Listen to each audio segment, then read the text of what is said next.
జిల్లా మాసైపేట మండలంలో గల హకీంపేట గ్రామంలో పండిస్తున్న ఫామ్ ఆయిల్ పంటను నేడు వివిధ శాఖల అధికారులతో జిల్లా కలెక్టర్ పంటను పరిశీలించడం జరిగింది. ఈ సందర్భంగా జిల్లా కలెక్టర్ మాట్లాడుతూ ఆయిల్ ఫామ్ సాగుకు రైతులకు అధిక దిగుబడి వస్తుందని తెలిపారు. ఆయిల్ ఫామ్ సాగుకు రాష్ట్ర ప్రభుత్వం కూడా సహాయ సహకారాలు అందిస్తున్నారని తెలిపారు. ఈ కార్యక్రమంలో మాసైపేట తహసీల్దార్, మండల రెవెన్యూ ఇన్స్పెక్టర్, ఏఈఓ, వివిధ శాఖలకు చెందిన అధికారులు తదితరులు పాల్గొన్నారు.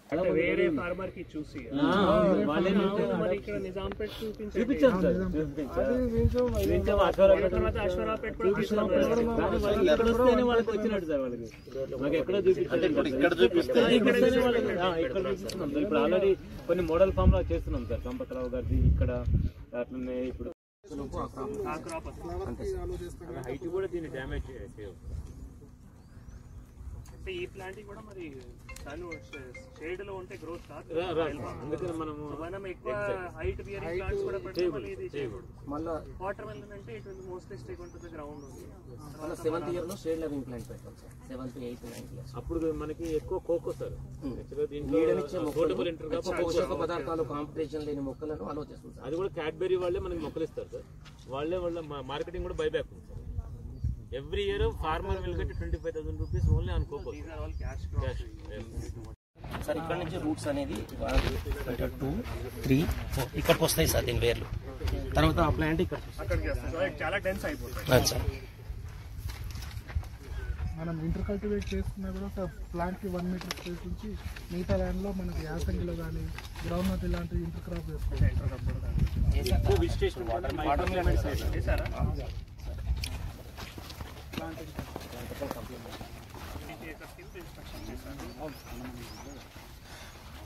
ఓన్లీ 598. హైట్ కూడా దీన్ని డ్యామేజ్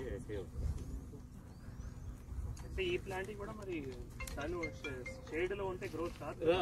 అందుకని మనం ఎక్కువ హైట్ బియరింగ్ ప్లాంట్స్ కూడా పెట్టుకోవాలి. ఇది మళ్ళీ వాటర్ మెలన్ అంటే it will mostly stake on to the ground ఉంది. మళ్ళీ 7th ఇయర్ లో షేడ్ లెవింగ్ ప్లాంట్ పెట్టాం sir. 7th, 8th, 9th years అప్పుడు మనకి ఎక్కువ కోకో సార్. పోషక పదార్థాలు కాంపిటీషన్ లేని మొక్కలను ఆలోచిస్తుంది. అది కూడా క్యాడ్బెరీ వాళ్ళే మనకి మొక్కలు ఇస్తారు సార్. వాళ్ళ మార్కెటింగ్ కూడా బైబ్యాక్ ఉంది sir. Every year farmer will get 25,000 rupees only on cocoa. These are all cash. ఖచ్చితంగా కేటాయించాలి. 5 ఎకరాలు మీకు ఏమైనా ఖచ్చితంగా వరి పెట్టాలి అంటే పెట్టండి. కానీ అందరూ రైతులు మీ దగ్గర 10 ఎకరాలు ఉంటే ఒక 50% ఆయిల్ పామ్ కోసం, 50% వరి కోసం ఇలానే ఒక ప్రణాళిక చేస్తే చుట్టుపక్క మీ దగ్గర ఆయిల్ పామ్ రైతులు కూడా ఉంటారు. సో వాళ్ళతో ప్రోత్సాహం చేసుకొని మనం, ఎందుకంటే దీంతో ఒక 4 సంవత్సరం తర్వాత మంచి ఆదాయం వస్తాయి.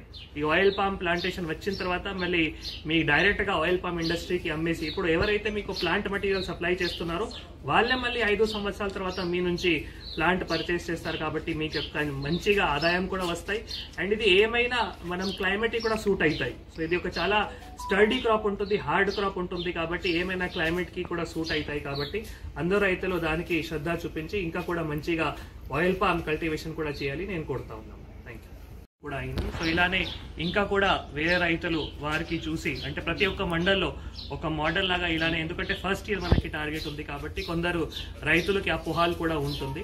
సో వాళ్ళు కూడా ప్రతి ఒక్క మండల్లో ఇలానే ఒక మోడల్ గా ఆయిల్ పామ్ మనం ప్లాంటేషన్ ఖచ్చితంగా ఉండాలి. అవి ఉంటే మరి అక్కడ చుట్టుపక్కల రైతులు అవి చూసుకొని అది మోటివేట్ అయ్యి ప్రోత్సాహం తీసుకొని మళ్ళీ ఇంకా ముందుకి వచ్చి ఈ ఏవైతే మనం డ్రిప్ సంబంధించిన డీడీ కట్టాల్సిన ఉంటుందో, తర్వాత ప్రభుత్వం నుంచి కూడా డ్రిప్ పెట్టడానికి, డ్రిప్ ఇన్స్టాలేషన్ కూడా సబ్సిడీ కూడా వస్తుంది. దీంతో పాటు ఏవైతే ఆయిల్ పామ్ ఉంటుందో వాటికి కూడా సబ్సిడీ కూడా వస్తుంది. తర్వాత ఎప్పుడైనా పిట్టింగ్ అండ్ ప్లాంటేషన్ చేస్తారో వాటికి లేబర్ ఛార్జెస్ సంబంధించిన కూడా డబ్బులు కూడా ప్రభుత్వం నుంచి వస్తాయి. కాబట్టి మా రిక్వెస్ట్ అందరూ రైతులతో కూడా, మీరు వరి కొంచెం మీ దగ్గర ఒక ఫర్ ఎగ్జాంపుల్ 20 ఎకరాలు ఉంటే మీరు 10 ఎకరాలు